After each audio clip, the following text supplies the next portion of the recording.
record. And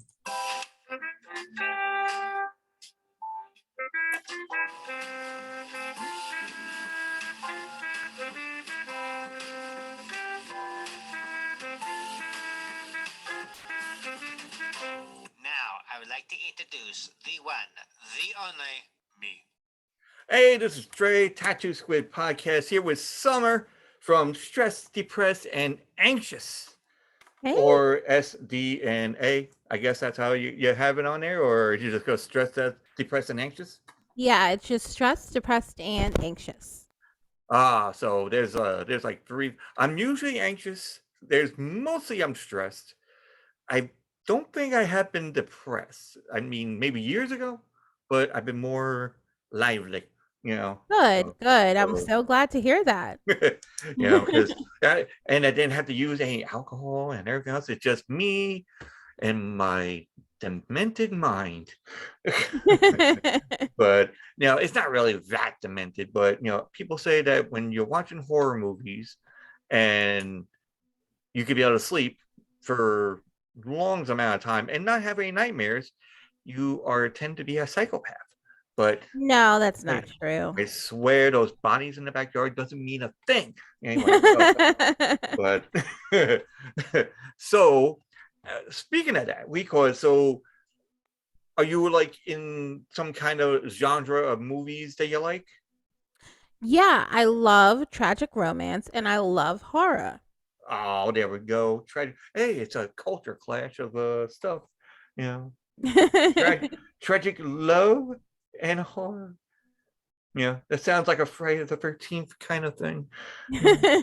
Yeah, I mean, I really do enjoy like sad movies, okay? Like with the romantic aspect added, but I like that there's some tragedy in it, because I feel like it's just more intense and interesting than like maybe a rom-com or something lighthearted that's romantic or something too sappy.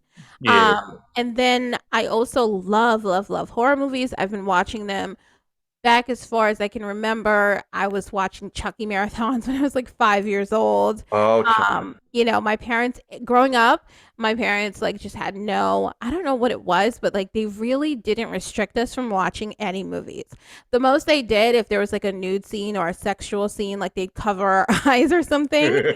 But other than that, like we were watching, just psycho, horror movies and just having a ball.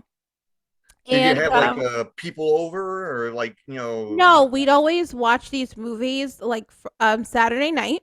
Yeah. It was always like family movie night unofficially. Like my parents would always like order pizza or something, and then we just all sit together as a family watching these horror movies. So it was like. You ever had like friends like over to do this too, or no? Because interestingly enough, first of all, as far back as I started watching those types of movies, which is elementary school, most other parents wouldn't have allowed their kids to come over and watch those movies. But then also, even as I grew up, interestingly enough, it's so hard to find a friend who actually enjoys horror movies. I don't know if you have had the same experience, maybe not, but a lot of my friends, like the vast majority of them, I'll talk about wanting to go see a horror movie or, wanting to watch one. And they're like, no, I would never watch that. It would give me nightmares. Like, no way, And so people it's very hard to find like horror movie lovers. Yeah, that's true. I mean, there is like certain ones that like certain ones, certain horror movies, but they won't watch like a vast majority.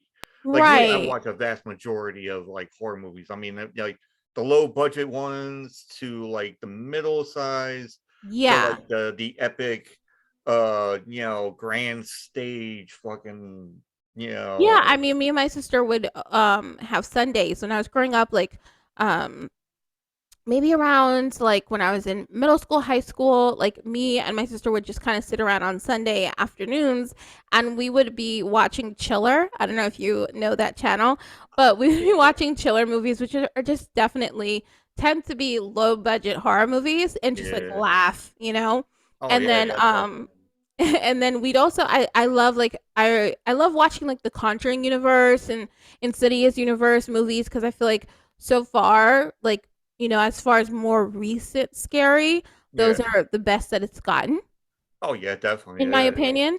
And so those are really fun to watch. So it's like literally my family, like I'll watch them with me and my sister or my mom or whatever. But to have a friend watch these movies with me is so hard. They're like, no freaking way am I watching these movies. Like they're so scared just by the trailers of the movies. There's Yeah. just no way. Yeah, because mine was usually we started out like me and my cousin, my brother, and I think my other cousin. We always did like stayovers, whatever, and we'll watch like Nightmare on Elm Street Part 3, I think. Yeah, Yeah. and we were like downstairs. We'll have like like you were talking about pizza, like Domino's. Hint, hint. Can sponsor Domino's. You know, and like Domino's is listening to this. I don't know, but Yeah. Hopefully. especially when they're making the pizza, like, hey, they're talking about us. All right, cool. Like, who is it? Some guy named Squid. I'm like, okay. So it's like, hey, we can use that for the pizza topping. Put some squid in it. Yay. But Imagine, yeah. that yeah, like that. And and What's really interesting about the horror genre in general is the lack of appreciation that it gets. yeah, Like, I feel like horror movies have sort of like a cult following, right? Because of the nature of like people not wanting, they're too scared to. It's like roller coasters, right? Like you have people who love roller coasters and will just get on there, scared or not, like they get on and they have a great time. And then you have so many people who are like, you cannot catch me on a roller coaster. I'm way too scared. And it's almost kind of the same way with horror movies. I feel like they have sort of a cult following because not everybody is brave enough to watch a horror movie for whatever reason. And so I feel like they get a lot of, lack of appreciation. Even when you think about award shows and like the Oscars and things like that, they don't really get a lot of love. And I feel like there's so many great horror movies out there with so many interesting messages, and they really have an effect on the audience. And yeah, and they're so classic and things like that, and like people just don't think of them that way, which is so strange. yeah, but most of them don't even like this one. That crazy like banging of the door. Right, right. I mean, don't get me wrong. There are like some horror movies that are just like literally a rip off, and like they're just cheap Yeah, scares, and it's just bullshit. But there's a lot of other horror movies that are so amazing, so well thought out. Really get in your head and just make you think about things a little bit differently. And I feel like they deserve more than they get. yeah. Yeah. Like this, like there's a scene we call it Hellraiser. I love Hellraiser because it's underappreciated. Like you were saying before, like horror movies and genre, that some movies are being like underappreciated and everything else. But you got like Pinhead. He goes, "We have such sights to show you." You know,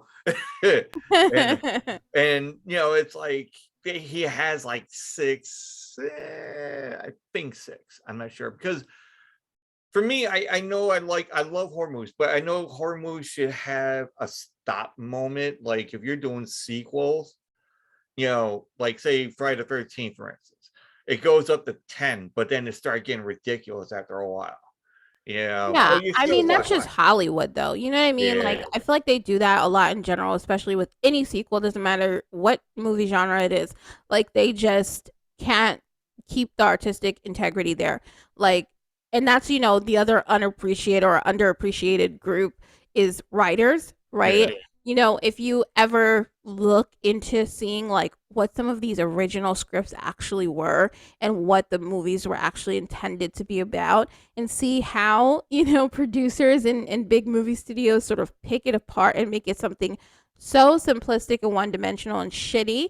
yeah, It's like unbelievable how stupid they think audiences really are, which is really what it comes down to, because they're like, the audience isn't going to understand this, and like, no, we've got to dumb this down, we've got to just throw a huge movie star on it, and like, then they'll just watch it, and it's just so stupid because it's like a cash grab, but like there's no quality.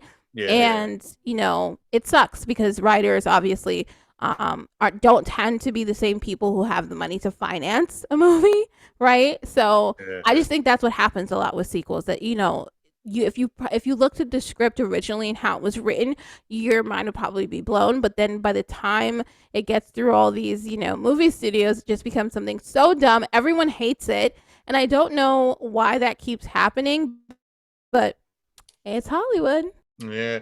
I mean, I was saying myself, like, because I always see them doing remakes, reboots.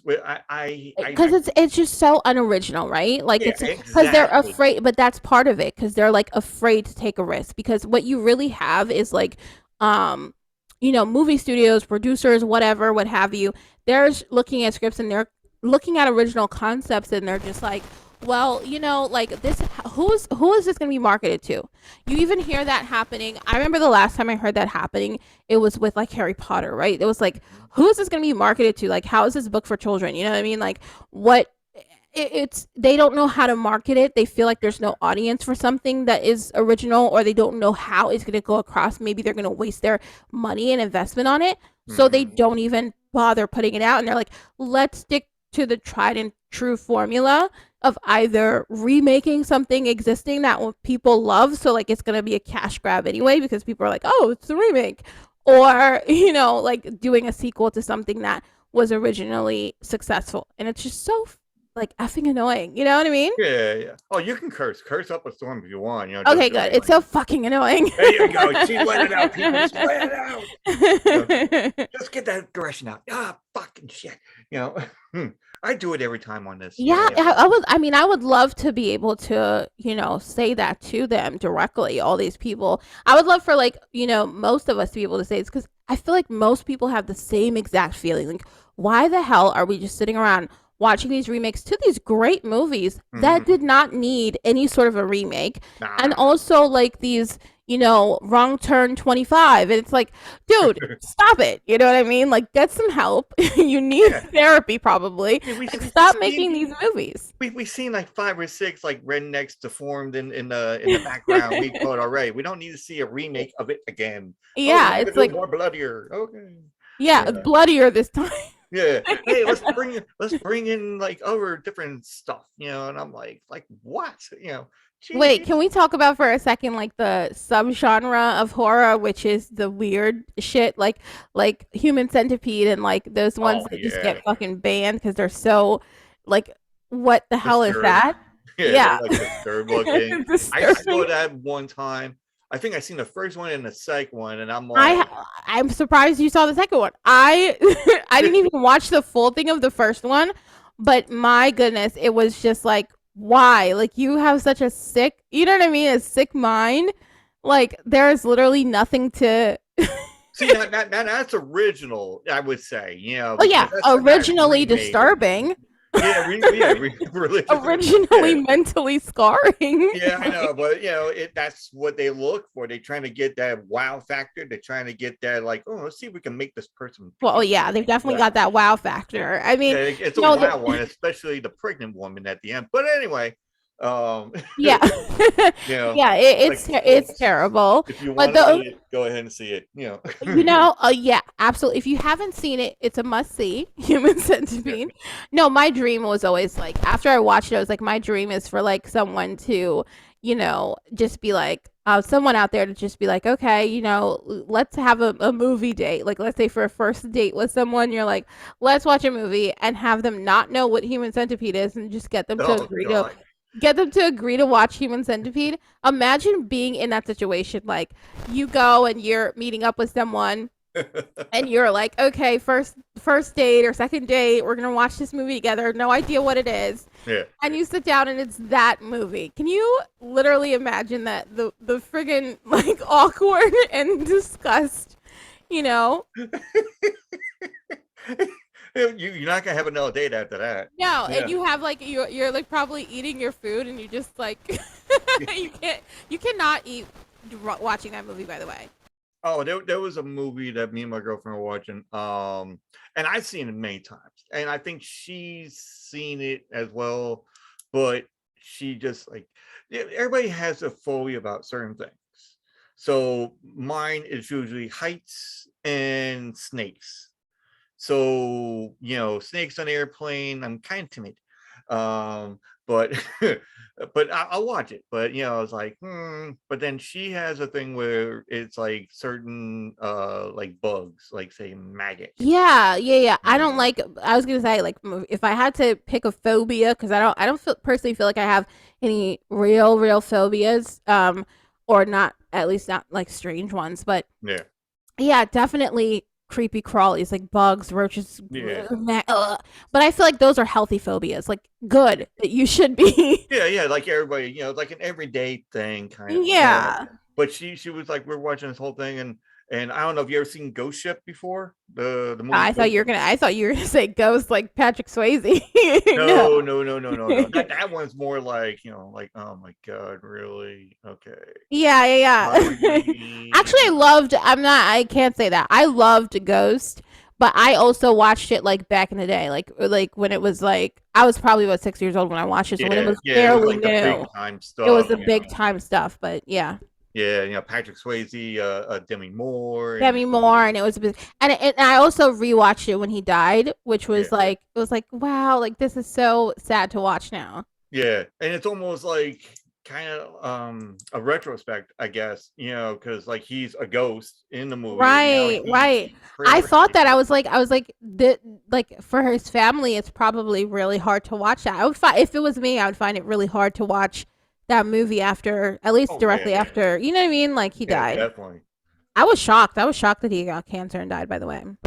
Yeah, I know. I was like, oh my god, and I didn't really think because you hear stories about like, oh, this certain celebrity, but then it's always a hoax or something, like Adam Sandler. They had recently, like in the new, not the news, but you go on the internet news and it's like, Yeah, oh, like Adam Twitter. Sandler passed away. I'm like, the fuck you talking They about? kept doing that to Betty White for years, and she was like, Yeah. still around. And then, really, like, just to a final fuck you from 2021, like, Here's she passed away. here's the funniest thing about it. Like I said, I was doing that joke. We were talking about this before.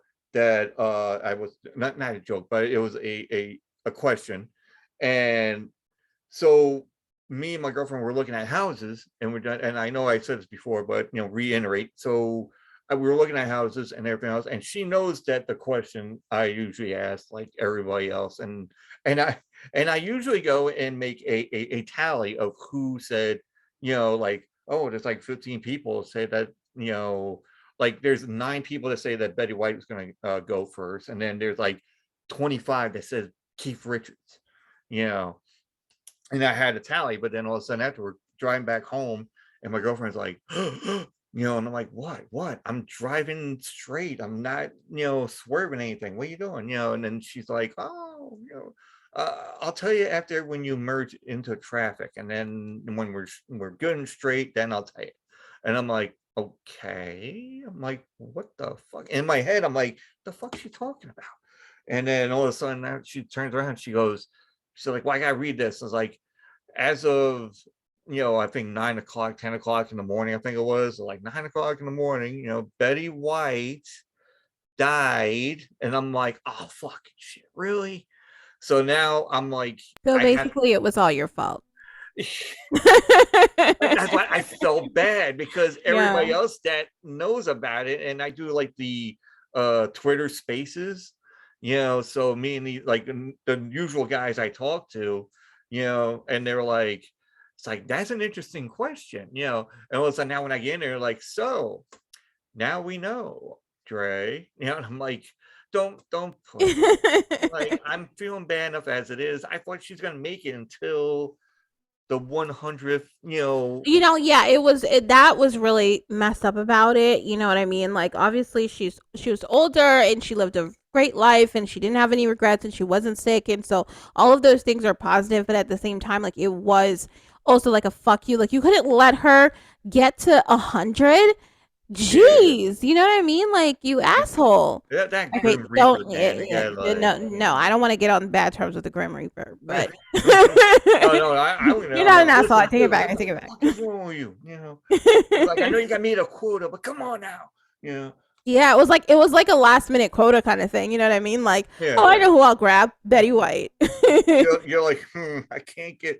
I'm not political or religious, but Yeah. I'm just using this as a joke. It's like, well, I couldn't get Donald Trump. I might as well get Betty White. And I was like, Yeah, out of the two, I would prefer Betty to stick around. yeah, no, definitely, yeah. I mean, Betty White, we call it. She's like, and she is like the most. And I say this in the kindest way. She is a dirty bird. Yeah, Yeah, she is, and she was so lively, and she's just so yeah, great, and has always been great. You know what I mean? Like, even in our cancel culture times where people dig up, tons of stuff that other people have done before, yeah. you can't find any of that, nasty dirt on Betty White. Like, she's always been great, always on the right side of history, and that's just beautiful. And an animal lover, and she loved, and I think over than Yeah. humans, she loved animals more than anything else. Yeah, I mean, just she was so funny and lively, and I'm glad for the time that we got. I mean, 99 years, we can't Yeah, complain. But I mean, it's like you got most of the Golden Girls, like three of them, and which was funny, and not funny, but sad that you had like one die every year almost. I oh believe that's yeah. what it was. I think it was like one every year. So like Estelle Getty, which is the youngest one, but Hmm. looks the oldest. Um, she dies first. Then who was it? Then there was Dorothy. Dorothy B. Arthur. She was next. That was a year after. And then there was Rue McClanahan, which was Blanche. Hmm. And then she died, I think, like maybe a year or two after that. But Betty White, she is like, she surpassed like everybody, Yeah. and then I think somebody asked her a question like, there's a lot of people that, celebrities are going, that are dying, and she goes, I'm still here, you know, Aw. and it's like, holy shit, you know, but yeah, that, Usually at that age too, it's so funny because there's so many older people at that age that, like, no matter what their position is in life, like, they're just so tired and over it, like, whatever, because most of their friends have died, and they're just kind of like, they've seen all they can see, yeah, and they're just kind of over it, like, they're like, okay, no problem, like, I'll just kick the bucket whenever. yeah, um but but she wasn't I still, like, afraid at she could have, all. yeah, she was just on a roll always, you know what I mean? Yeah, it's like she was like you said, we call it, she was going to go, but then I found out that I think days before she had a stroke, Oh, okay. and that kind of led up to the part where, because I'm like, nobody didn't really know anything about it. She always kept her like personal life private, Hmm. so she was always, That's beautiful too that she was able to do that. And also I guess it does also pay to be like in our technology generation, information generation. It pays to be an older celebrity because people just generally don't give a shit. Obviously, like, it's not like you're out at some nightclub, and if you were, it would be like funny.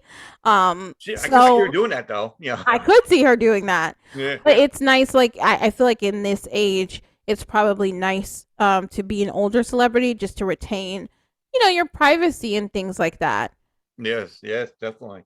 So also what else is there? Well, we got horror movies, tragic love, that, like I said, like it's a love movie kind of thing, tragic, the sad, Yeah, that, like your Titanics of the world and like Blue Valentine and um things like that. Like, I love just really like Manchester by the Sea, and like yeah, sad, tragic with an element of romance really gets me going.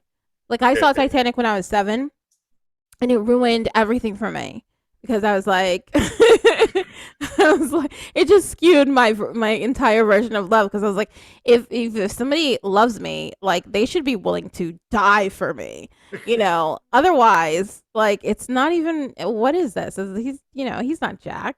If you're not gonna sacrifice yourself, then Yeah, what are you if you're gonna not do? gonna, I mean, because one thing I will say, no matter how sappy and girly and whatever bullshit people say that this movie was, Yeah, I thought it was so cool because it just showed that, like, despite the differences in class and like, all these different factors that were stacked against a couple, they were able to inspire each other to be themselves. Like it's so nice to um see in a movie even characters that allow each other to be themselves around each other, because at the end of the day I think that's what people are really looking for, right? Like the best friend you can have or the best romantic partner you can have is somebody who allows you to truly be yourself, because Yeah, so much of your life is spent like adjusting who you are. It's not like you're faking who you are, but you're adjusting and tweaking it slightly for the audience, right? So like if you're at work, you have to present a certain part of yourself, or if you're,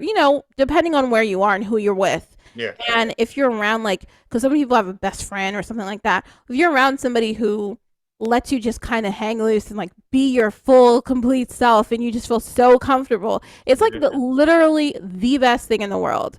And then the other factor of it, of course, was like, just the way that he was able to completely sacrifice himself so that she could have what she wanted to have in her life. You know what I mean? Which yeah, was an opportunity to be herself, like get free of like all the, having to marry someone for money and all the stifling class situations that she was sort of, stuck in, and everything pretty much. So I thought that was so beautiful at the age of 7. and, like ruined, my view of you be sitting there with you going, oh, and they're like, oh, what the fuck? Yeah, no, I mean, no, I was just staring at the screen, but I think like it just, at that age, everything that you see sort of gets stuck and imprinted in your mind, Yeah, um, and so that ruined it for me. And then of course, like other ones, like I mentioned, like I loved Blue Valentine. I cannot rewatch it because there's so many of my favorite movies, that I'll rewatch them like a million times. yeah, But for the life of me, I cannot rewatch Blue Valentine because it is so sad. It's like it depicts beautifully and accurately like the realities of divorce, that no matter how much you love somebody, like it just can't work out, because it shows like how the couple were, like I think it's Ryan Gosling and Michelle Williams. oh, okay, yeah, And yeah, it shows like the beginning of their relationship, like the whole movie is sort of like a flashback of the beginning and beautiful parts of their relationship, and then it flashes forward throughout the movie to their current state, and there's just terror, like, and it's not awful to the point where you're like, okay, get a divorce already. It's like like the how it truly is in real life, like the crumbling of things, the very things that they loved about each other, sort of like they hate about each other now. hmm um and it's just so heartbreaking to watch that movie. So I love that too. oh, that's cool. Now, have you ever seen, like, to me, all right, that's like the girly kind of like love story, like you were talking about at 7 years old. And for one, for like myself, now I wasn't like 7 years old when I watched this movie, but this movie I seen, it's called Say Anything with John Cusack. Oh, I've heard of it, but I haven't watched it. That one's it's a love story kind of thing, where there's like love story, there's deceit, there's it has like its funny parts, and it has like its more drama kind of part as well. Mm-hmm. But the one girl, all right, like for instance, because people can be like, oh, you're gonna tell the story wrong. No, I'm not, because I know it from front and back. So like John Cusack is like a, everybody's friend's friend, you know. Hello? Yeah, can you hear me? Oh yeah, yeah, I think you shut off your mic by accident, I think. Okay, okay. Yeah, so so not John Travolta. I mean John hell what I was just saying. Who's John, that? huh? Who's that? Oh, I forgot the name now. Oh shit. John Cusack. I'm sorry. Yeah. And yeah, you had it right, John Cusack. And I was like, because he's like everybody's friend's friend, and I'm like, okay, cool, and then he goes and hangs out and he does boxing on the side and does like odd jobs here and there, and he goes and hangs out with friends where one's like playing the acoustic guitar, because oh, I'm gonna kill my ex-boyfriend, but then he walks in the door, he's like, and then does it like, and says it like right to his face, and he's like, that is so beautiful. And I'm like, okay, this is like fucked up, but it's supposed to be a sad story, you know, like a love story kind of thing. And he gets punched in the face by accident, and you have to watch it. It's really cool. And the girl that he falls for this girl, and the father runs like a health clinic, like a home for like the elderly, but he kind of like steals the money from the families and all that. But then the daughter finds out, and it's like, I hate you. You told me lies. And, and then this is where the drama comes in. Then she goes back to John Cusack where they had a falling out, and then they try to get back together and go somewhere. So it's a really cool, to me, that's like a love story. That's like your thing. But John Cusack, he could play anything as it is. So, Yeah. yeah. Yeah. Like You the know one I mention, loved, by the way, too? One Fine Day, and I was just wondering if you saw that movie. I've heard of it. I probably have, and I just don't remember it. But I've heard of the name, and I'm pretty sure if I did see it, I did see it. But in my mind, it's like, no, it's, we got horror going on in this brain right here. So just, It's like a never-ending stream of murder. yeah. It's like, everything, listen, we're killing people over here. And, which is funny because I was on Twitter and I actually am like, I posted a tweet saying, I'm like, hello, dear directors and producers. If you are looking for a dead body or a killer or a victim or what was the other thing? There was something else, or just somebody that's randomly walking in the background, and you know, look me up, DM me, give me a direct message and all that.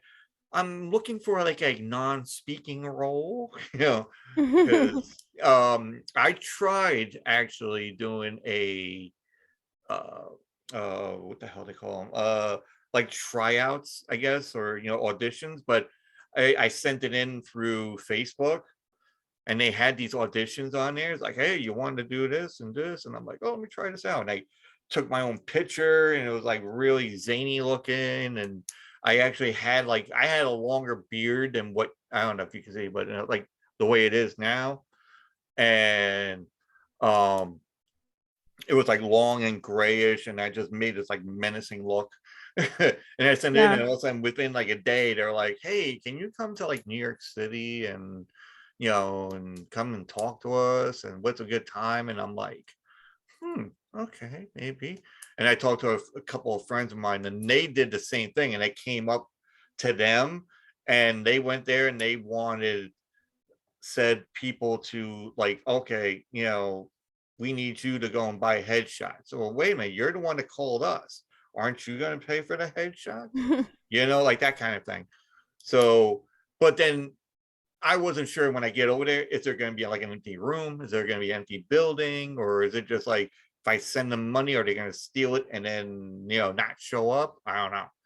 So I'm hoping, some producers that's listening or directors that's listening to this, maybe, it's like, listen, give me a district message, Absolutely. I and hope so. I can lay like a dead person like nobody's fucking business, man. You know what? I really wanted to be an extra on Walking Dead.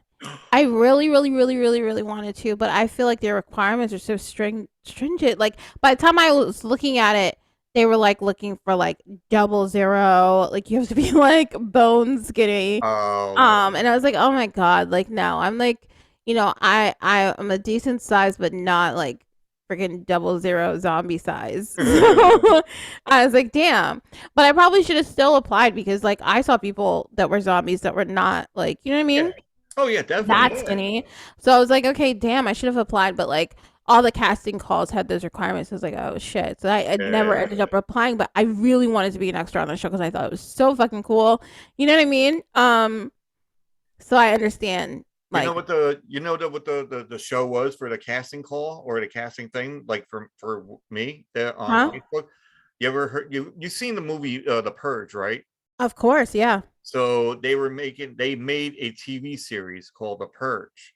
Oh, okay. And I was like, Fail. oh, I'd be perfect for that. I could wear a mask, I could do killing, I can do whatever, and I don't have to go Oh, and that's save perfect any for order. me. You know, my mom's Yeah, probably listening. It's going, oh my god, I created a a mental psychopath. illness. I'm like, son of a, no, mom, I love you. I just need to kill. No, but Well, you no, know no, what? That you know what that reminds me of, by the way. what's Um, Alex Baldwin and his quote yeah, unquote accidental killing. yeah. I'm gonna use a prop gun thing. That's fucking gnarly. You know what's gnarly about it to me is that like, okay, there's like, you know, a believable aspect of like, okay, you just did this. This is on accident and whatever. Like, you know, it is what it is. But then there's another part of me is like, if I did that on accident, Hmm. I would be so in shock that it wouldn't even be funny. Like the way that he's more self defensive and Oh yeah, no, like definitely. You see it in the interviews that they did, and they're like, angry let's about it. Yeah. you know, Yeah, for me, I'm like, I guess that's the only, and everybody's different, but that's the only aspect of it that like makes me, because I'm like, if it was me, I'd be so in shock. Because no matter how you spin it, you killed someone, whether it was on accident or not, and that would just be like, that would like throw me off completely. I'd be oh like, oh yeah, my yeah, god, you know what I mean? That would be my approach. Like, oh my god, like I can't believe I've done this. Like this is so terrible. I definitely didn't mean to, but geez, you know what I mean? Like it would be harrowing for me to accidentally shoot and like kill someone on something is this supposed to be fun as a movie, yeah, but he just didn't come off that way. And again, everybody's different, and he yeah, tends to be an angry guy anyway. yeah. Because it was like, there was. Well, I'm thinking of like a movie that, like say for instance, like there is like Bruce Lee. You know, Huh? he was doing a movie, and from what I understand, because I know there's misconceptions about it, and that like somebody would go and do a scene, and then all of a sudden it's supposed to be like, okay, you're gonna do this and this, and then somebody's gonna shoot you, you know, in the scene, but then they really do shoot you. But they were saying, oh well, you know, he was, the mob wanted him, you know, killed. And I'm like, wait, what? You know, and then years down, Wow. like when he had his son born, and the son grows older and does The Crow, which is an awesome fucking movie.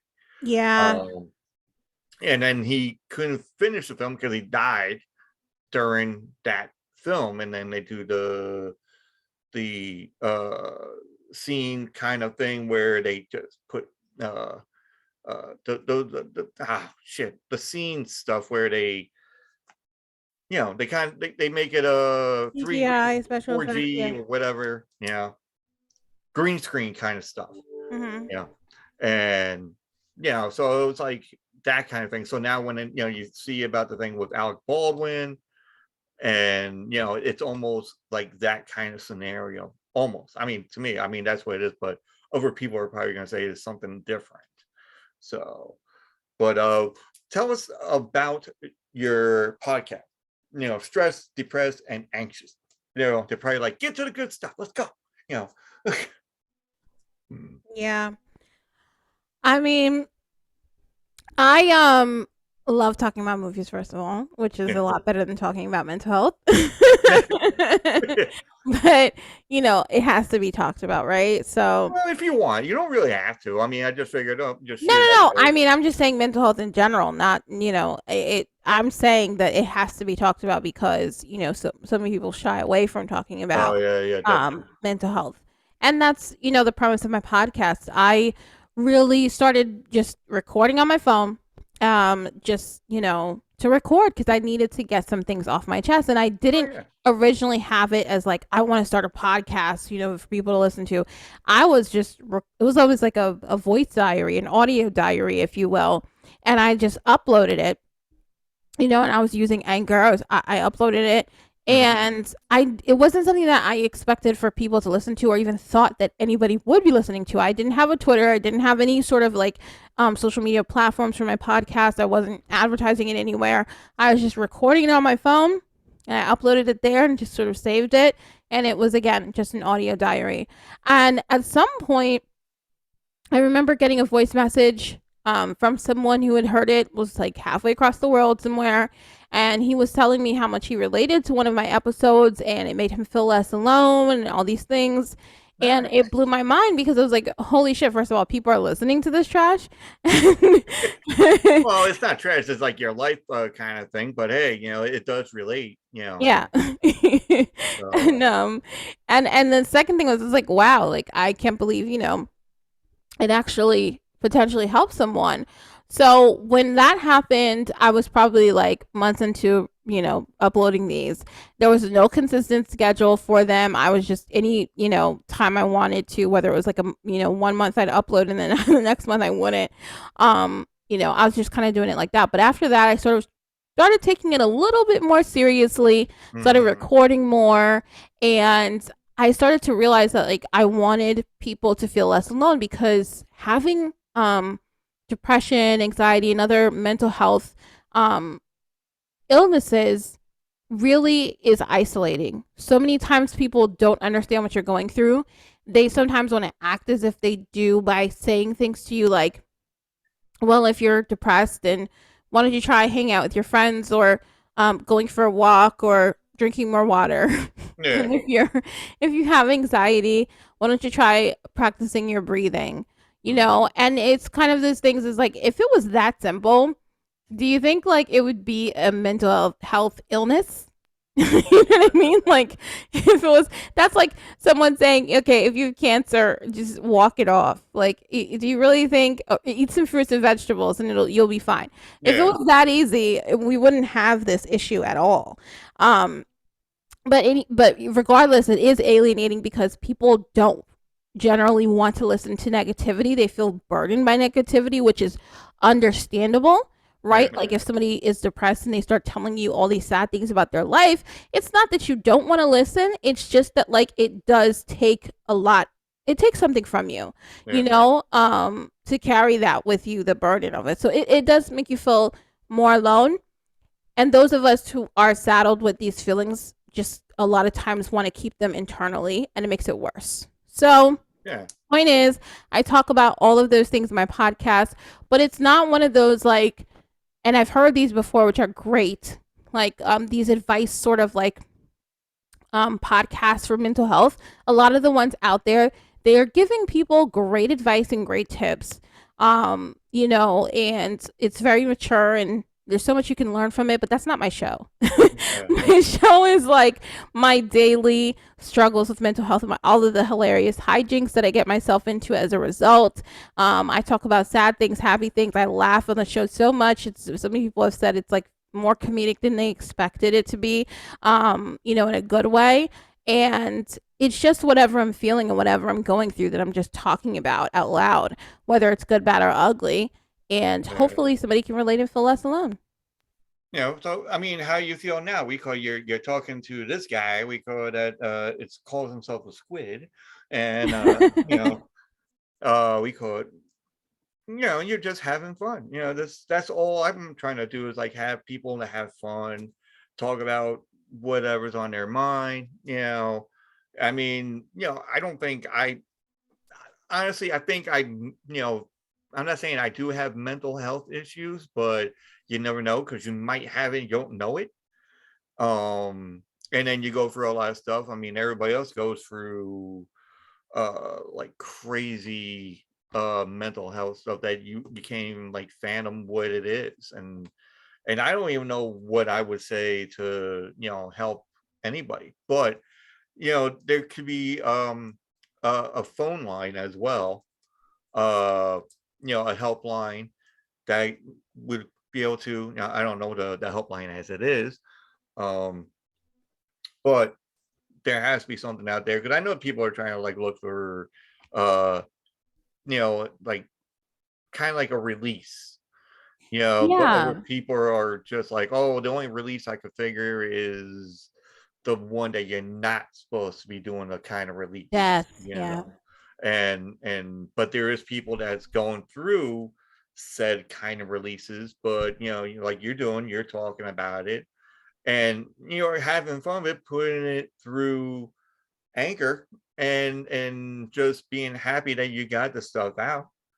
And an interesting I'm not interesting concept, but it's an interesting way to voice it because everybody else does using the recorder and or writes in their books like I'm doing in here. I'm writing down stuff, not what you're going through, but like movie stuff and everything else. But there's people that don't know really what to do, and then the families just leave them to their devices, Yeah, I where mean, it is something that, like I said, it's hard to talk about because not everybody understands it. yeah. It's something that people want to wave a magic wand, most people, and just kind of like, sort of dismissively hope that it goes away. Mhm. Um, and even for the person experiencing it, you don't want to deal with it. You want to ignore it. Like, but I spent a lot of years trying my hardest to ignore, everything, that made me feel uncomfortable.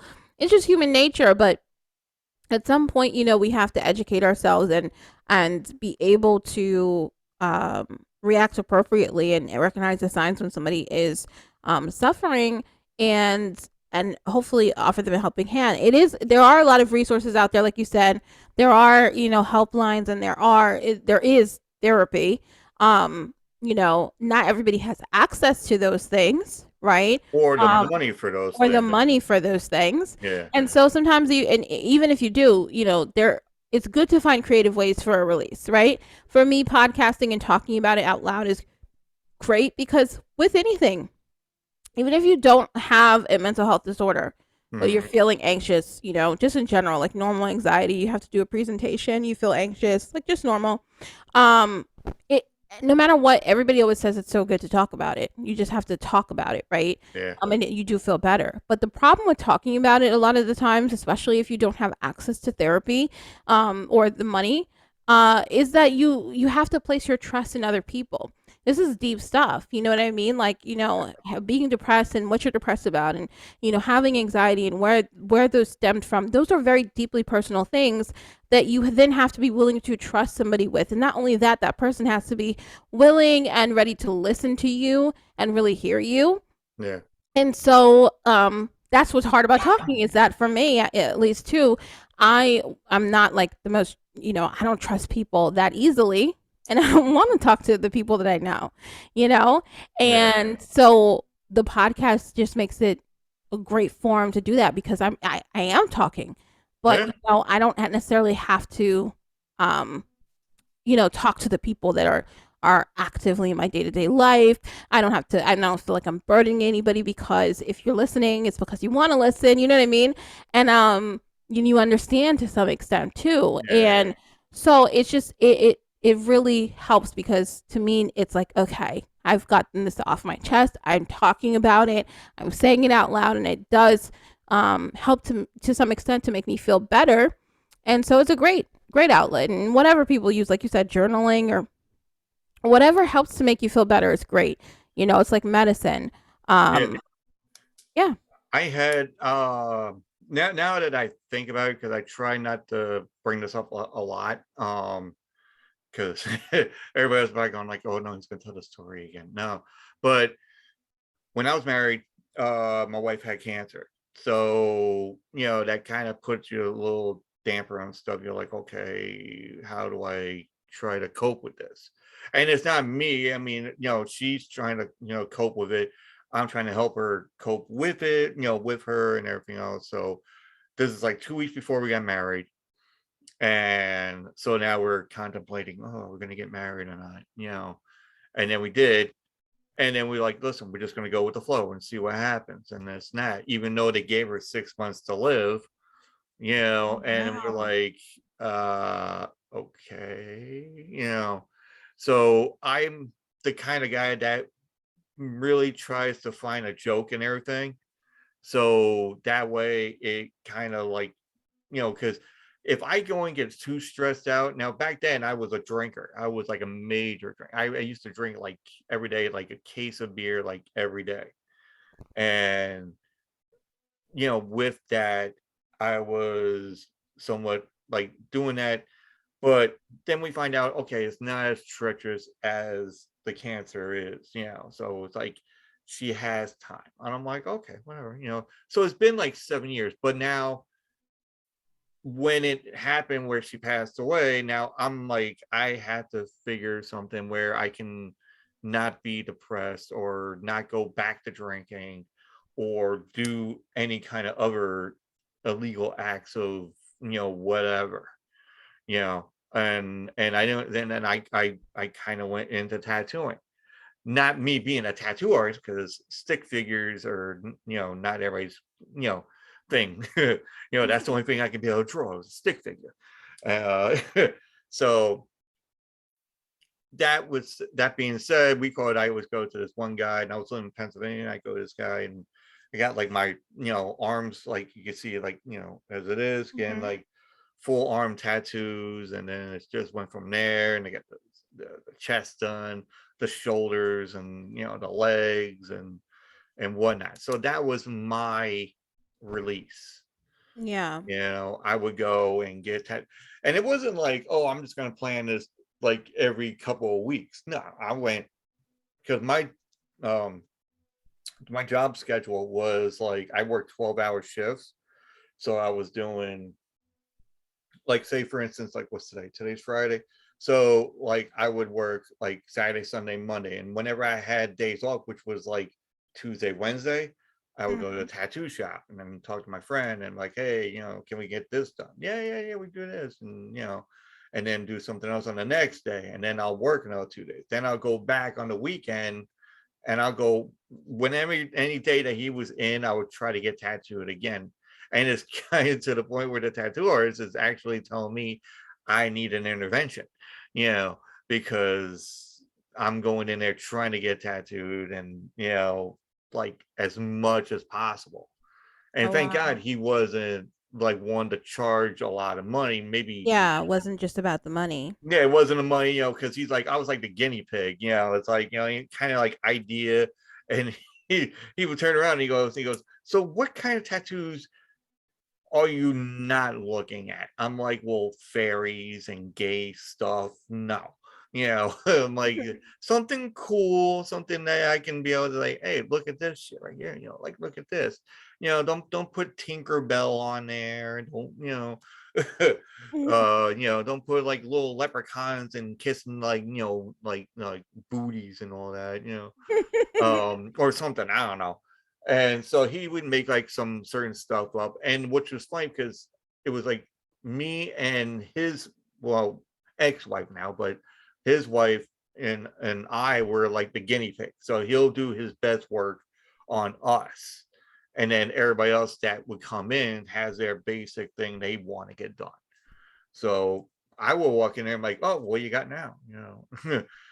And then he's like, hey, how about this Mexican gunman kind of thing? It's like a gunman with, like, his wife and all that, so it kind of suits you. And I'm like, all right, cool, let's put it on the shin, and then yeah, sure, put it on the shin, and that hurt like a motherfucker. But but then he wanted to go and do the thing, which comes to a funny story. I don't know if you're like, since we're talking about horror in the beginning, and you ever watch like the supernatural movies? The movies? Yeah, like the super, like the paranormal activity, Oh or yeah. Yeah, uh yeah. anything that has to do with like paranormal stuff, like Yeah, Ghostbusters, absolutely I have. Yeah. like Ghostbusters and all that. Yeah, like the poltergeist. Yeah, but That's like a classic. Yeah. I was like, when I went to they had this thing where it was like Friday the 13th, and they were doing Friday the 13th tattoos, which I don't know if you have tattoos on that. But they would do like, little, Friday the 13th little tattoos. And they're like, listen, we need your help. I'm like, I don't know how to tattoo. It's like, no, we just need you to work the desk. So people come in, you can write down and see who goes first, second, third, keep them in order, put the money to the side and do this, make sure everybody goes smoothly, and, get through everything. So with Friday the 13th, being that's the day, the weather was fucking crazy. So it was sunny, for 2 hours, then downpouring rain, then hail. It started snowing for a little bit. and then it got into a gust of wind, and a freaking tornado went by, you know. And I'm like, and honestly, this happened in one fucking day, and I'm like, holy shit, man, what the hell, man? It's like Yeah, what the I that's so could not spooky. believe it. And people are coming in getting Friday the 13th tattoos. And I'm like, and this shit's going on. And I'm like, so everything went by cool. Everybody got their shit, everybody left. And then, so, it's still a certain amount of time. They usually close around 9. I get in there and I'm like, yeah, I want to get like a Friday the 13th tattoo. He goes, what, you want to get these little ones? I'm like, well, maybe. I don't know. He goes, don't worry. I got one picked out for you. I'm like, okay, really? And he goes, yeah. And it was a Grim Reaper standing in the desert with a sickle, and the wind blowing and everything else. And it was so fucking cool looking. And I'm like, where am I going to put this? Because I had like no room. And I mean, I had room, but for me to show off to people, and then I could see it myself. So he's like, hey, how about like the back of the calf? And I'm like, okay, cool, no problem. So I'm laying there, get the whole thing done. He's doing the outline, he's doing this. And this is like maybe 2 hours going in. Everything was fine, all done. He's taping my leg up and I'm ready to hand the money. But then he's like, no, man, you helped us out. I'm like, here, this is a tip, blah, blah, blah. All of a sudden, and I swear to God, this is what I heard. And both actually heard this. And me and him are the only ones in the shop. And then the bathroom, you hear, like in the bathroom, like somebody knocking. And I'm like, okay, you heard that, right? And he's like, yeah, what the fuck was that? And we went around to the bathroom. There's nobody in the bathroom. The bathroom door is wide fucking open. And all of a sudden, I'm like, okay. And then we're like, all right, whatever. I mean, next thing you know, like louder, and we're like, okay, let's get the fuck out of here. And then we did. We shut the door, we locked it, shut the lights off, and then that was it. And we told the guy that owns the place, and then he's like, he called somebody to come in to look at like the pipes. He figured it was the pipes, and it wasn't the pipes. So we don't know what the fuck it was. So that was the craziest thing that happened. There's many crazy ones, but that one stuck me That like, that is pretty nuts. yeah. That's pretty nuts. It's just like, and then I think that's what got me intrigued with like paranormal stuff. I'm like, I want to go and check it out myself. I want to go and go on one of these paranormal like walks or whatever, like And have you? I haven't. I know somebody that does it, but I think that person doesn't, not the person, but the group that person's in doesn't allow like outside people, because the outside element may contaminate, I guess, or whatever. Because I'm not a um like an expert investigator. Okay, whatever. Yeah, I'm like, whatever. I mean, I've seen some shit. I dealt with like certain things that gone on in my life as it is. Like I bought a new car and everything was good, and I had it for like a month, and I'm driving. And you ever, like when you're a kid, right? And you're driving with your parents, and you've done this, everybody's done this. I've done it as a kid, you've done this as a kid. And nobody can say they haven't done this. That you sit in the back seat of your mom and dad's car, they're driving, they're in the front seat, Mhm. and then you put your knees like up against the front seat and pretty much digging in their back almost. Like you're trying to Yeah. get comfortable, and you're on your Game Boy, or you're on your whatever, you're just doodling on a pad, and you have your knees against the thing, and you're like, oh, what the hell, dude, don't make me come back there, like that kind of shit, and then they pull out the belt, or the flipper, whatever religion you're in, and Whatever. you know and then not to say I'm not religion, but and then all of a sudden, but I getting back to me, I'm driving this new car now, given I'm by myself, and I'm driving, I'm down this highway, and all of a sudden I'm like in my seat, and I feel like somebody's digging their knees in my back. And I'm like, Uh what oh. the fuck is that? And I'm like, my first reaction is like turns around. I'm like, all right, nothing there. But then when you watch as many fucking horror movies as like I have, and you turn around and there's nothing there, but then you look in the rearview mirror and you want to see like this like grisly looking fucking face or somebody that you knew, and I was hoping, at that point I was hoping it was my wife at the time. But it wasn't. I didn't see nothing, and I was just like, what the fuck? I'm like, okay, you know and I don't know. That's like, and there was no issue, but it was about a phone, and for some reason, like, you get like the house phone, the landline, right? Mhm. And then the phone, rings. You get like the telemarketers, and you're like, oh shit, no, I'm not fucking talking to those guys. And then all of a sudden the phone rings again, and you look at it, and then the caller ID has your home number is the one that's calling the house. Ooh, that's creepy. Yeah, and I'm thinking stranger in the house, and I'm like, fucking shit. I'm like, I went down the basement, nothing in the basement. I went upstairs, and then this, and blah blah blah, da, da, da. And I'm like, all right, that's fucked up shit. I'm like, what the fuck? And then I said to a friend of mine, I'm like, listen, you see this caller ID? I'm like, the phone rang, and it had the house number on the caller ID, the one that is calling. And I'm like, huh?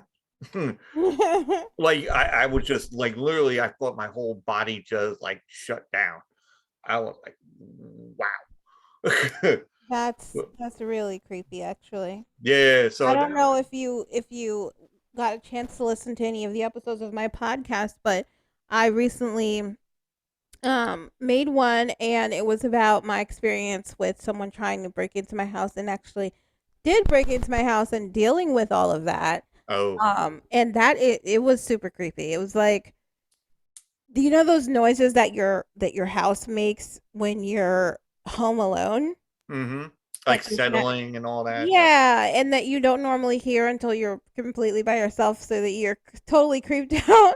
Yeah. Like those were the noises that I was hearing, but couldn't differentiate. It's so scary because you sometimes you can't differentiate those noises between like an actual intruder. You know what I mean? And I Yeah. was in that sort of situation until I wasn't, and then I was like, oh shit, I wish it was just my house settling.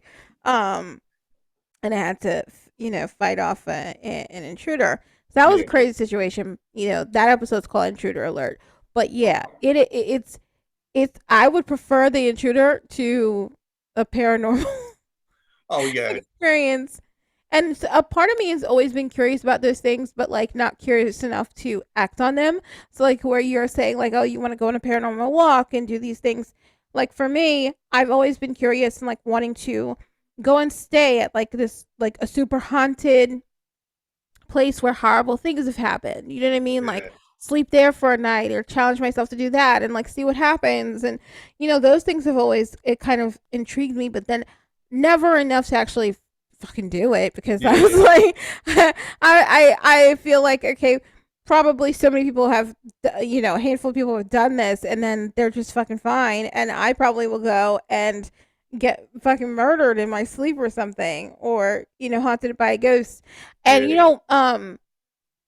earlier we were talking about horror movies and we were talking about the Conjuring universe, Yeah. and one of the movies that creeped me the hell out as well actually is the Insidious movie. Where did you watch where like they take a picture of him Yeah. and he's like, don't take a picture of me because it was actually he was possessed by like one of the ghosts or one of the dead Yeah. demonic Yeah. The spirits. red face one. Not the red face one, but the nun. Oh, okay. Yeah. Yeah. Yeah, and like they take a picture of him, and he's like, "Don't take a picture of me." Yeah. And that whole thing for some reason, that small aspect of it was like so creepy because I was like, "Oh my goodness!" Like the worst thing about ghosts is the idea that they could somehow Attach yourself. attack, like not attack, like attach to you and like Yeah. possess you in some Yeah. way, Yeah. Yeah. some Attach like like Yeah, but that's Yeah. the other thing I was like worried about, because if I go, and I think that's the reason why they were saying that, like, well, you're not really uh, you know, a legitimate investigator, because if you're gonna walk in there and then you're gonna have something like attached to you, and then you come home and then there's all this fucking shit going on. So they're probably just covering their asses. Plus, they don't want you to be involved and have like some kind of thing. You know. Yeah, nobody needs a ghost problem. Yeah. No, definitely. We could. I was like, what the hell? I don't want to have like a ghost Your monster. furniture flying around and Yeah, stuff. yeah. Yeah. I've seen many movies where I'm like, like you turn around and you're like, like what the hell? And like every drawer's open. You Yeah, know. at some point, I always feel like watching these movies. At some point, I'd be like, you know what? I'm fucking sick of this shit. Yeah. Like, like living with that every day and like having something weird happen at every moment. It's just like, you know what? Haunt me then.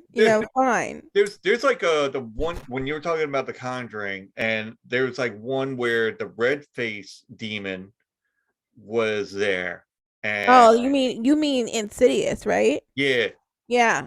and I'm thinking Conjuring. I'm like, shit, I know something they're about both in something. the same universe. Yeah, yeah, it's the Yeah. same one. They got the same people, and they all coincide, especially like Annabelle, Yeah. and you don't think of it until you see it like in the Conjuring movies, and then they were helping out the other the older woman that has like the connections, like in the Insidious movies. Yeah. So, but we call the red face, the red demon that's in the Insidious movies. We call it, that one fucking creeped me out, because Oh yeah, I have an image of it open now. I I'm gonna put it in the chat here that we have going, but yeah, you're right. That thing is creepy. The nun creeps me out more than that, but yeah, that is super creepy. yeah, we call it well, let me see the sucker. Yeah, like that part is just like Yeah. right behind him, and you don't even He know it. doesn't I was like, even know, and it's like, oh my goodness, this is why my life is such. It's so sucky. I probably have this ugly thing behind me and don't even fucking know it. and that's the first we call that somebody used the word sucky, like on the show. I'm like, today's word is sucky. Brought to you Yeah. by the word sucky. I was like, once I get sponsors and all, then I can say sponsor this, sponsored by this. And have you ever tried getting like sponsors or something, or you're just doing your thing, just talking and everything else, and not even doing like anything else? Because from what I've learned, now I'm doing this, I do this for fun. I do this for, shit, I got this picture on here and it's fucking freaking me out still. Yeah, Sorry. it's just looking at me. I'm like, hey. No, I'm like, I have like a split screen, so I have like, I'm talking to you, and I got the thing going on. That should be the promo image for this episode. Is the red Yeah, face? I know. Well, no, that one's gonna be that one's gonna be on the episode art, actually, because Yeah. I'm gonna do something with the human centipede, Oh God. Oh God. and like Insidious, and have Conjuring and Chucky, and all the faves, all the usual suspects. yeah, like the ones that you mentioned and all that. So I'm not gonna put anything like different on there, but You know what I really enjoy also, just as like an honorable mention, okay. is what was it? Friday the 13th. Oh yeah, no, definitely. The movie, because you know my first of all, Jason and also Michael Myers, both those characters are just like golden. Oh yeah, Because I like the whole story of it, but I also like just how they just walk around, you know what I mean? And yeah, just like kill people. yeah. It's just like in the beginning, like say, okay, we're gonna go a little walkthrough, folks. We call it like, so the first movie, you got the mom was doing the killing. you know, and then the mom was killed, by the one of the teenagers and all that. Now the second one, Jason like is like alive, and then he goes and does like, oh, my mom died, blah blah blah blah, but he doesn't talk, but he has like a sheet over his I head, love just like, it. I love it. yeah, no, I mean, I love it too. I love the Friday the 13th. Because he Um, literally just like just walks around. yeah. And it is so, and because it's like people, some people will say like, "Oh, that's not believable," because like, how could he just be walking around and like, Well, people are it's in a like, campsite just that kind of falling into nobody's his going to lap go of to. murder. Yeah, it's a campsite that No, but nobody's even going to go outside to. of that, do you remember like more recent versions where like like in the more recent versions, he's like going to neighborhoods and like on Friday the 13th, like I think he was looking for a sister or something, and I don't think, he, no, no, no, no. Yeah, Michael Myers is the one with the oh sister. shit, I'm confusing them. Yeah, Jason, Friday the 13th, Jason is just like campsite and killing Yeah, like I've teenagers confused my because movies. conspicuous sex or whatever they called it. And Yeah, yeah, yeah. Don't you love the history of horror movies with sex? oh, yeah, sex, drugs, rock and Like roll. it's almost guaranteed that if like a young couple is fooling around in a horror movie, they're dead. Like they are absolutely dead. That reminds me of the title Tragic Love. You know, It is, right? yeah, it is a tragic love. It's like, hey, let's go and screw in the woods. And next thing you know, here's Jason like, It's screw you. murder. Yeah. You're dead. you know, it's You know, like, anything like in the woods also. Like yeah, what at this point, who the fuck is playing around in the woods? Because every scary movie is set like, oh, we were deep in the woods. Like everybody I yeah, guess everybody's afraid of what is lurking in the woods because even in books and movies, just when we think of scary movie settings, the woods is definitely have always traditionally been a part of it. And so I don't know who the hell is still out there going into the woods, venturing out I into mean, the I deep. used to go in the woods, like, like when it's dark out and you're like, and you don't know where you're fucking going. People, if you're a woodsman or you're just like you know how to fucking walk around the woods, you know your directions, you know your compasses, you know Not your me. yeah, and well, neither do I, because I'm like, when I was younger and I used to when I drove around and everything, I could not read a map. I'm thank God for like GPSs now. Because now you just type in the address, you just follow that little fucking line, and that's it. Well, Yeah, you know what? I grew up in like lap in the or map in my lap, kind of passenger seat girl, right? Because yeah, my at that point there were no GPSs. I grew up in the 90s. There were no GPSs. And my parents, they'd be driving and stuff, and like I remember my dad driving us around, and so I'd have a map in my lap, and he'd be like, "Okay, where we go?" Like, you know what I mean, getting the directions that way. And he yeah. was a long haul truck driver, so he definitely would use maps and things Oh like yeah, that no, at definitely. that point to get around. And I blame them, as I do with everything. I blame them because I feel like they both have like, especially my dad, I should say, has a good sense of like, compass, northeast, southwest, what directions and things like that. hmm And they didn't really pass that down. Like, there was never any like, let me teach you in case you're lost. Like this is Yeah, there was none of that. And I don't know if they just thought like, okay, GPS was going to come eventually, but they never taught us those things. And mind you, like it's not like as if I grew up in an area where you would be going to the woods because I grew up in New Jersey, right? hmm If I wanted to see some bears, I could just see them in my backyard going through the garbage. or the But Jersey Devil. no, thank you on that one. But like, That's in the woods too, right? I think so. I don't know. huh? That's in the woods too, right? I Yeah, it would, yeah. think. Sorry, didn't mean to get your premonitions out of the way. Oh, actually, there's another story, but continue on with your the GPS, non-GPS. Oh, that was nothing. I was just saying, yeah. I blame my parents for not teaching me a sense of direction because a good sense of direction, like if you're lost in the woods, you know what I mean? Like Yeah, we all know about the North Star. We all know about, keep yeah, your on your left shoulder kind of thing, whatever. But like real time, you're lost in the dark in the woods. Like most of us are not really good enough to know which way to go or what to do. Yeah, I mean, my wife, she would do she always had a map, and she knew where we were like that and everything else, and she would be like, the passenger person and doing the map and everything else. Now, when I was the passenger person, and then she's like, okay, here's the map. I'm like, I don't know what the fuck to do with this. Yeah. It's so funny. I was good at it. I was good at it when I was a kid, but then like, so long goes by and you don't use the information, you lose it. Yeah, And I could probably learn, but like, I don't know. yeah, Maybe like when the apocalypse is approaching. well, it's still here somewhere. It's like, Yeah, hey, I mean, yeah, that's we got true too. Omicron. That sounds like a Transformer name. Yeah. Yeah, but that's not apocalyptic enough for me. I would rather see some zombies come out of the woodworks.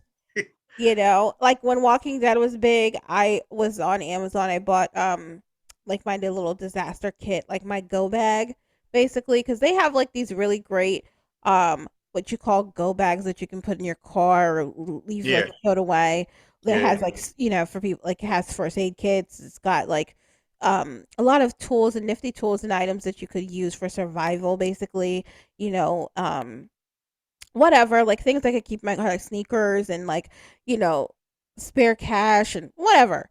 Yeah. Um, I started, making things like that just because it got me thinking about like, well, what the fuck are you gonna do in a situation like that? You know what I mean? You ever seen those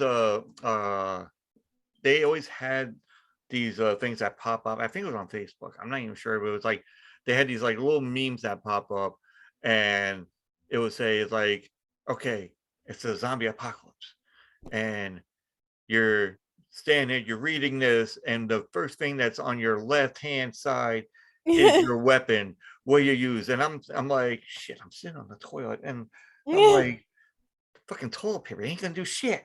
You know, Yeah. maybe the plunger. I guess the plunger will help. You know, hey, The it will thing go that people far. don't think about with zombies is how smelly the world would be, and that's really it. Like, you know what I Yeah. mean? Like, it's so crazy to me that the characters in these movies and shows and things like that would even want to survive. If a lot of the world were zombies, it would like smell the like because dead bodies are like the worst smell ever. Dead Oh yeah. anything is like the worst smell ever. So to Decompose. have decomposing bodies like all around you, the Yeah. smell alone, you would pass out. Like you would just literally like you would want to die at that point. And but I guess the worst part about the zombies thing is like you can't just give yourself over to it because being eaten alive is a whole different experience, you know? Like that's just another ball game. I don't care if you didn't want to be like, okay, whatever, I'm over this. Like letting yourself be eaten alive is the most painful way to go. Yeah, they're tearing your skin, they're tearing everything else, And you're all alive. You're alive while it's happening for the most part. Like and you that's don't just feel it. I mean, you don't feel it, but I'm not saying you don't feel it, but you got all this shit going on. You got like, huge fucking people on top of you, or skinny ones, or midgets. no, you feel it all. I feel like you Yeah, feel it all because if anything takes a bite out of you, you're going to feel it. It's not yeah, like it's not a quick way to go. Like they have to chew it and like yeah, it's not like that is horrifying. yeah. It's like because all of a sudden I'm thinking, I'm like, oh man, oh look, there's my leg.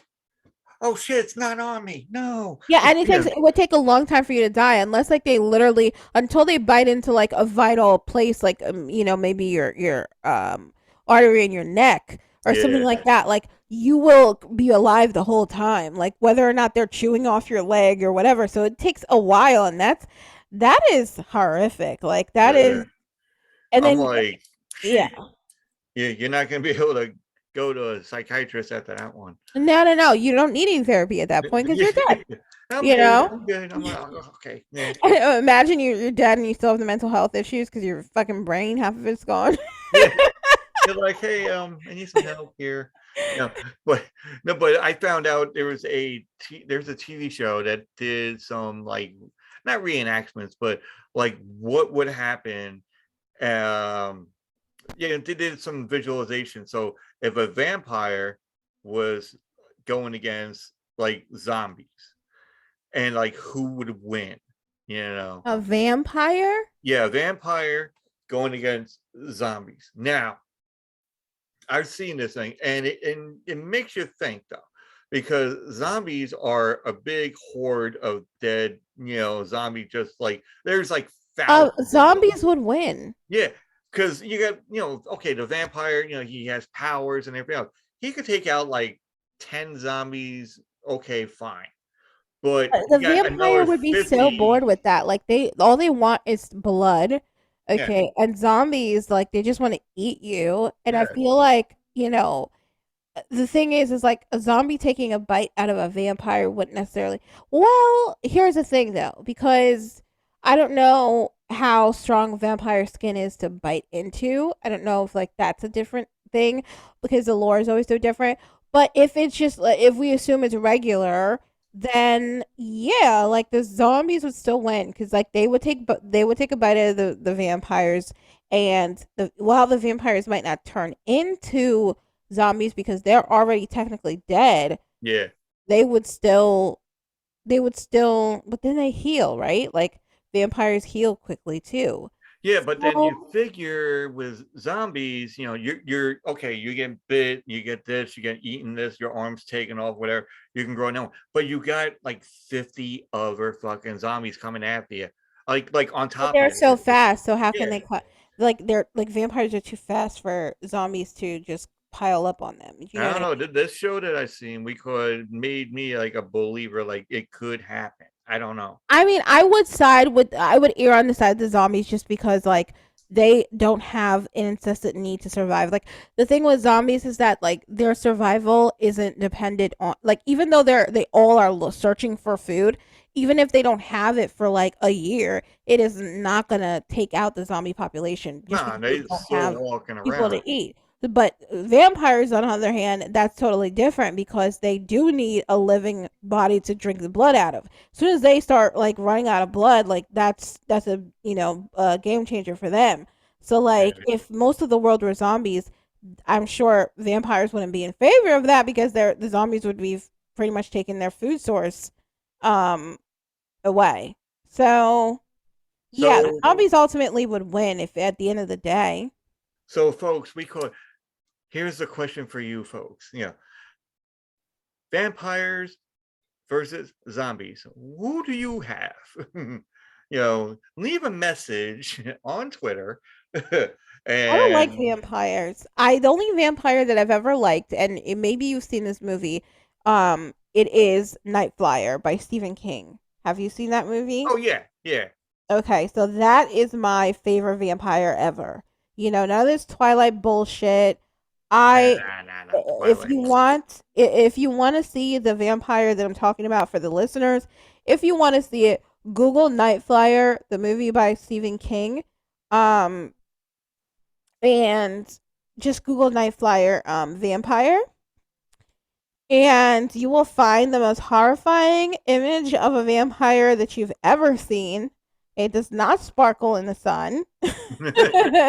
Actually, you gotta see Bram Stoker's Dracula as well. That one is a good one as well. No, but this one's got it is a good movie, but the look just as far as the look, it's got nothing on um this vampire here. I'm sharing that with you too, so that you can Oh you yeah, here we go. okay. I'm gonna sleep very well, folks. No, I always do, so it doesn't matter. But here we go. Oh yes, he went to the dentist. Yeah. He got all his teeth out except for the one in the middle and one in the middle. yeah. So imagine looking at that and finding vampires appealing. Yeah, that's my favorite. By the way, I recommend that movie to watch as well. It's so good. I love that film. If there ever a remake were needed, it's not that it's needed, but like the movie is older, so it would be really nice to see this movie remade now. Oh yeah, Um, definitely, yeah. for sure because the storyline is so good. It is so good and it still works, modern wise. And yeah, this to me is truly like vampire. And I know like Dracula and all the original stuff too, but like this to me is like depicting a vampire, because I always really loved the whole vampire and werewolf thing, but I always detail to people because nowadays we do have like the romance version of vampires and werewolves. I like scary. I like scary vampires like this, and I like like the traditional scary werewolf, like not whatever that werewolf show is, Teen Wolf or whatever. Oh, hey, Not it's a that, classic. I know what you're talking about, but but it's a like classic. the horrifying version where you get bitten by a werewolf and you turn into one and you kill your family and your friends because you have no control over yourself and you're this big giant scary creature that like rips people's hearts out and eats them. That to me is interesting and fun to watch. Actually, let me well, and also I found we call it Night Flyer. If you get on eBay, it's $140. $140 on eBay for Night Flyer? Yeah, I've got the DVD and I and can it tell you costs it you didn't like cost $9.99 $140. probably. Yeah, Yeah, exactly. yeah. No, So but I'm yeah. looking at it right now. It's like on eBay. It's like in the US, it's $139.99. Yeah, don't get it on eBay. Yeah, yeah. Go get it on eBay if you want to spend like $150 fucking dollars. Then go right ahead. Yeah, But you could probably watch it online somewhere, but actually the whole movie's on YouTube. yeah. Um, the whole movie's on Uh, YouTube for free. shit. So, What the hell was I was gonna look for? I was gonna look for something and show you the. Oh shit! I fucking forgot. But anyway, and you know um, what? On Rotten Tomatoes, it's got like it's like badly rated, but it's so good. Like, you know what? Fuck Rotten Tomatoes, honestly, because like again, these movies don't get their due because people don't understand scary movies, or you know what I mean? Like they just don't get it. yeah, no, definitely, yeah. We could, but also, if you speaking of tomatoes, you could watch the Killer Tomatoes as well. And Killer Tomatoes? Is that like Plant versus? no, you never heard of the Attack of the Killer Tomatoes? No. Oh, that's a classic. And you're talking about maybe the low budget ones that we were talking about. So Yeah. look at You know. this one. Look at this Okay. one. Okay. Go to Attack of the Killer Tomatoes. You're probably looking up right now. Yeah. And then also when you do look at it, look up Attack of the Killer Donuts. And you'll be like, what the fuck? I think no, that's what I was gonna look for. The Killer Donuts. You That's know what. what I've never seen, but I don't know if it's worth watching? Revenge of the Nerds, by the way. Oh, Revenge of the Nerds. That's awesome classic. Really? Yeah. Well, I mean, I like it. Yeah. Oh my But god, I'm Killer like, Donuts, Attack with the Killer Donuts. We love eating them. Now it's their turn. Who in the fuck would do this? This is why. I swear to God, I Let me saw see when this. this movie was made. Hold on. Like, what the fuck is going on here? 2016. Really? What a year. A chemical accident. Okay, let me read this for your audience. A chemical accident in a sleepy town turns ordinary donuts into bloodthirsty monsters.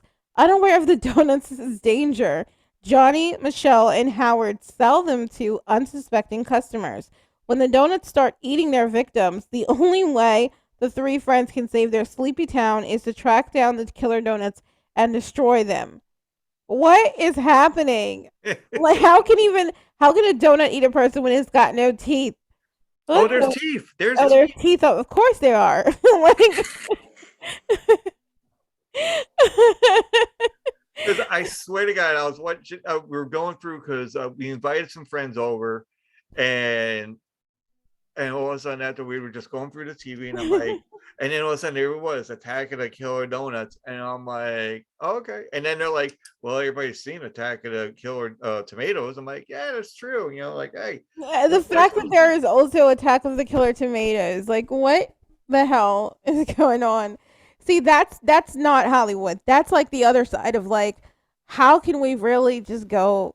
That's like the subgenre of horror. How can we really just another subgenre? It's not disturbing. It's like comedy horror yeah. comedy. Because that's also part of it. Horror comedy. Killer Tomato strikes back. That's like a Return of the Living Dead for me. I love Return of the Living Dead. I just think it's so funny, and my one of my favorite aspects of it is the punk aspect. It's like the '80s, punk kids, and they're getting eaten by like Revenge of.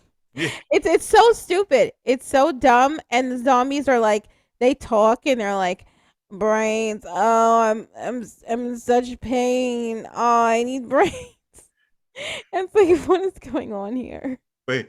Oh yeah. I mean, let me read this. This little tidbit of the killer tomato Oh strikes God. back. So here we go. Professor Gangrene attempts to brainwash the world. A police assistant and a tomatoologist team up to stop him. A And that's all. tomatoologist? A tomatoologist. Oh wow. Okay. Yeah. Folks, What you the learn a hell? lot of folks. You learn a lot of shit here. We could on Tattoo Squid podcast. You know, I mean, we've seen it all, we heard it all, but you know, God damn it, let's watch it all. That's a good line right there. It is. It Come actually on, truly is. Hollywood, and bring me in for these crazy, donut thing. You know what I want to see too with movies is better trailers. Their trailers could be so much more immersive and creative than they make them. They all stick to the traditional shit that you can make on your iPhone with iMovie. It's like, why though? Trailers are Yeah, not as good as they could be. Whether the movie is good or bad, like the trailers are just not what they could be. I don't know why they're so archaic and they're sticking with the same formula. But Hollywood, step your game up. We're now in the age where you can just make your trailers so much more interesting, so much more cool, so much more immersive. Like, why aren't we doing that? yeah. But hey, they'll listen to this and then they'll be like, hey, they're right. Let's try doing that. Give us some good content movies that we're not going to be going and say, okay, let's watch the Attack of the Killer Sofa. You know, Yeah, like start off your trail. I want to see a trailer, like a horror movie trailer. It starts off like it's a regular commercial, so that you're like watching your TV as like passively, like like it's like a commercial, but then all of a sudden the character in like a normal, friendly sort of looking commercial, just like everything changes. You know what I mean? Like something that would actually fucking scare you a little bit because you weren't expecting it, kind of thing. You yeah, know? um or something that just pops out and like I don't know, like shit that like people would not expect that just is so immersive. It's like, oh shit, I hate this. It's so scary. You know? it's so scary. I don't want to look. Yeah, Yeah, like that yeah, that like that pet commercial that I hate watching with the pets that are like abused and stuff. hey, I sent you something here. We call it here's another film uh that we call it. I had like Oh, great. Killer sofa. A killer reclining chair becomes enchanted by a girl and starts committing crimes of passion. Don't sit on the furniture. Why is this a thing? I just don't understand. Not even why is this a thing. How is this a thing? Like, how did these people? Oh my god! She's like, oh, I can see it now. You can't see it. And it's 2019. Get this. This is made in 2019. Killer sofa. Yeah. So some guy was or gal. No, it's a guy. Bernie Rayo. He was the director and writer. Okay, so this is when that combination goes wrong. Star comedy, fantasy, horror. Yeah, because what's like funny he's is just like, I've got a great script here. Killer sofa. What? you can't lay down ever again. Yeah. What gave him that idea? And look, he's okay. I have to send you this because, like, just how he looks. He looks bizarre. I'm sorry. He does. He looks bizarre. Like, I wonder how seriously he takes like the movie that he made. I just want to know, like, if he's like, yes, this movie is just the best. Oh, here we go. Let's see what this one is. Oh, Bernie Rayo. Yeah. Something went through in his mind. I don't know. He just does. He looks like he's taking this killer sofa movie Yeah. so seriously. And then also he has another movie called the Bald Lands. The Those bald. lands are Okay, good. that makes sense because he's bald. Yeah. Oh, there it is. Yeah, there you go. When baldness when baldness becomes a capital crime in New Zealand, there's only one way out. Follow the struggles of four balding men in this imaginative dystopian black comedy as they attempt to avoid prison and find hope somewhere in the bald lands. He's the director. He's also the writer. Okay. Wait. She's like, I had enough. Like, why are you doing this to us, Bernie? What is going on? You went the where'd you get the idea? You went bald, and then you're just like, you know what? What if it was illegal? Can't. Oh wait, now I'm illegal now. I'm bald and illegal. But no, but we could excuse me. Sorry. Um that was not a sound effect, folks. That what came from my own body. So uh when the Belgians kill. killer belches when they come from inside. Yeah. It's not just acid. It's creatures that live inside. Oh, yeah. I said something to my niece. I don't know why I said this to her, but my niece had a cold, and she was like, it's like Uncle Dre, how come my nose is itchy? I'm like, well, because the boogers are alive and they're trying to get out of your nose. How old is she? She's 7. So Oh no. all of a sudden, and I'm like, well, when you have like a bloody nose, then some of them died. Yeah. Oh my goodness. Did she believe you? No, I mean, honestly, she goes, no, that's not true. No, and then it was like, Mom, boogers are alive in my nose. Yeah. I love how easily kids just believe stuff. It's so like interesting and a terrible power to have as an adult sometimes. But here's a different story. I was on vacation, like I was telling you on a message. I was on vacation. I had to go and put my niece on the bus because everybody else was busy going to work, and I was off. I'm like, all right, fine. So we go in there, and I'm like, all right, listen, the bus is gonna be here, because it was a late bus because we had a huge snowstorm, like a nor'easter we had in Long Island, New York, and so so then all of a sudden after I go over there and I'm like, listen, all right, you ate your breakfast? She goes, yeah. And I'm like, all right, let's get your jacket on, let's get your mask on, let's get your hat, let's get your scarf. So then when the bus comes, we can go out there and not have to keep them waiting. And I was like, she goes, yeah, okay, no problem. Then she's talking about her friend, like, oh, I should bring in my what was the thing called? One of my Care Bears. And I'm like, oh, really? You got a Care Bear? She goes, yeah, so and so want to bring it. She goes, no, you know what? I'll wait until Chinese New Year. I'm like, what? What? And I'm like looking at her, and I'm like, huh? China? When do you know about Chinese New Year? I don't even know about Chinese New Year. And then she goes, it's on my calendar.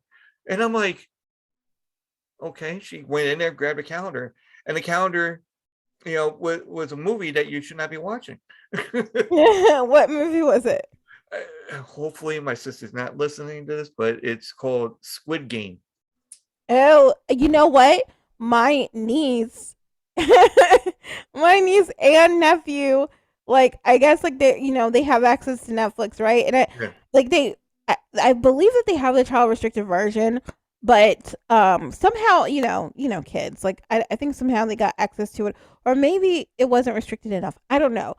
Either or, they watched like the first episode of Squid Games, and it was it was like so messed up, but it was like, yeah, they're like, oh my gosh, they played freeze tag, and they killed it, and if you didn't win, they killed you. Yeah. And like to hear my 4-year-old nephew explain it, just so like sort of blasé, I was like, holy shit, this is horrible. I'm like, wait a minute, what the hell? And then I told my mom about it. I'm like, because I figured she's going to tell, No, kids have watched that. Kids have definitely Well, no, I don't think, Watch. because my sister would make sure that she doesn't watch it and all that. So, but I think from what my mom says, I think my niece was trying to sneak in there to see it and then Yeah, called yeah, her and said, yeah. no, no, you can't watch this. And I then think because no. it like was popular on like TikTok and like a lot of kids were talking about it at school. Like a lot of kids inadvertently, watched it even though their parents tried to ensure that they didn't. Yeah, it was like it was weird. I'm like, it just threw me off for a little bit. And then but then the whole thing threw me off because of the Chinese New Year. You know, Yeah. and then all of a sudden I'm like, okay, here, put that back in the room. And I'm like, Chinese New Year. Okay. But she's like really smart for her age. But she has autism as well. But I should say that we call it, she has certain things of autism, because I from what a doctor says that you need to have 20 things or 20 symptoms or whatever to be autistic. And he only sees maybe 2 to 5 things for her. So it's not like, she's quick as a whip. She comes back with these comebacks. It's just like like holy shit. You know, it's like this, like the things the kids say the damnedest things, Hmm. you know, and she says the damnedest things. And we're just like sitting there like, huh.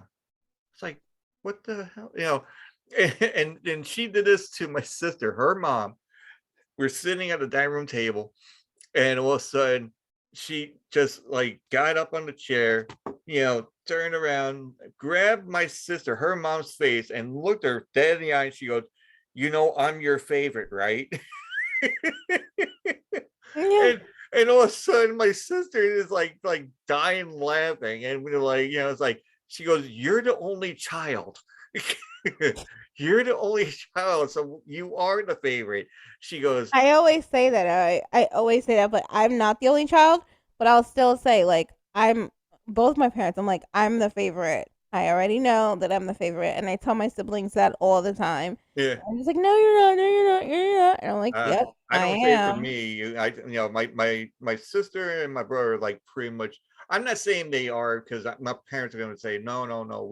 There's no favorites, like that. There But I'm are like, favorites. Don't let anybody. Everybody, knows that parents do have favorites. You yeah. can love all your children equally, but you But still do have like a favorite, and it does. Yeah, there is but always a favorite. we could. It's to the point where sometimes and I say I do some stupid shit, and my brother does some stupid shit, and yeah, okay, my sister does some stupid shit as well when we're younger. But there's nobody else like me and my brother, where my mom would come around and she doesn't know who to yell at, so she puts both me and my brother's name together. It's like, John Drake, it's like it's John and Dre, it's like John Drake, It's like, I know one of you did something wrong, and I don't know who. And I'm like, it wasn't me, but who was it? It wasn't the Invisible Man, you know. But so, okay, now we're getting to the end of the show, where we're at 2 hours, which is fine. And tell everybody where they can find you, and if you have like merch or whatever, or whatnot. Okay, well, I am anywhere you like to listen, all your favorite listening platforms, including but not limited to Apple Podcasts, Spotify, Anchor, anywhere, literally anywhere you like to listen, I am there.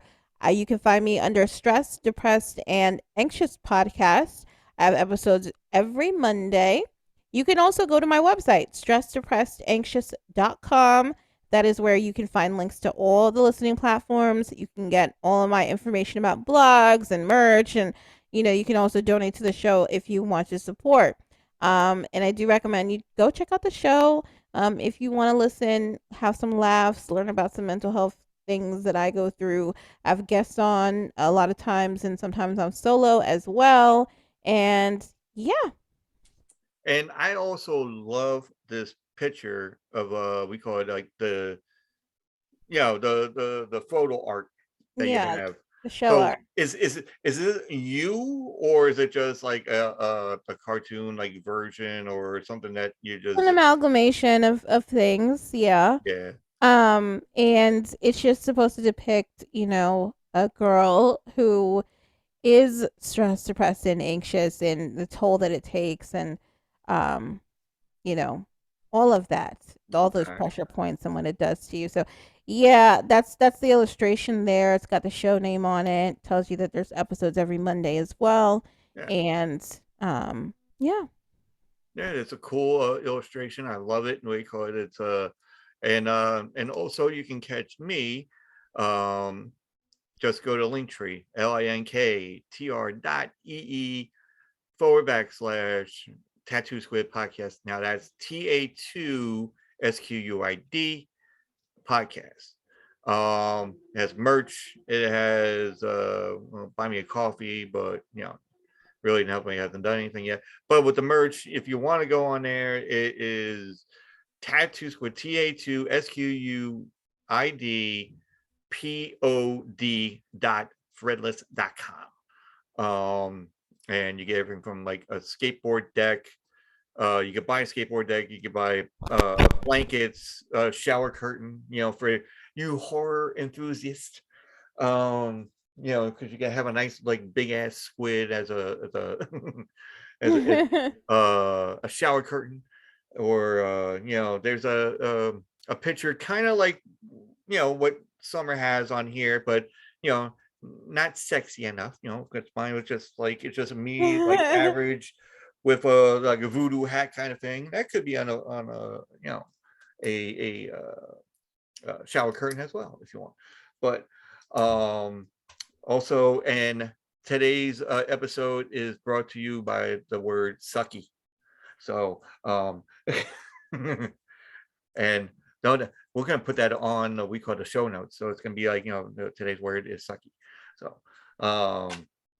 but also Summer, thank you for being on the show. And taking the time out to go and discuss like certain things, your love of horror, your love of tragic love, kind of like love story movies, and